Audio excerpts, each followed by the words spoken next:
kapag kamote rider ka, dapat mabilis ka magpatakbo kahit na wala kang lisensya. Yan. Piga lang ng piga ng salinyador kahit na wala kang lisensya. Tapos yung kurbada mo dapat mga 120 over pasyente.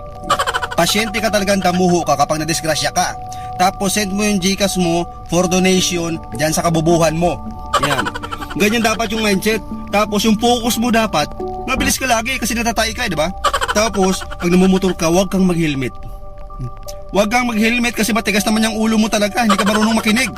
Feeling mo kasi pugi ka, kaya tinanggal mo yung helmet mo para ipakita yung pagmumukha mo, ang kapal ng mukha mo. Yan, yung mindset mo ganun dapat, huwag ka mag-helmet. Bahala na mahuli. Tapos, yung tambutso mo, kailangan maingay yan eh.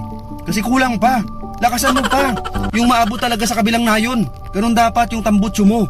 Tapos, kung hindi ka makontento yan, madaling araw yan yung mga trip mo. Biyahe ka na madaling araw, piga-pigain mo doon sa mga bahay na natutulog na. Yan, para magalit sila sa'yo lalo. Diba? Pigain mo. Pabida-bida ka, diba? Akala mo pugi ka? Wow! Saan banda? Diba? Tapos, piga-pigain mo pag hindi ka na kontento.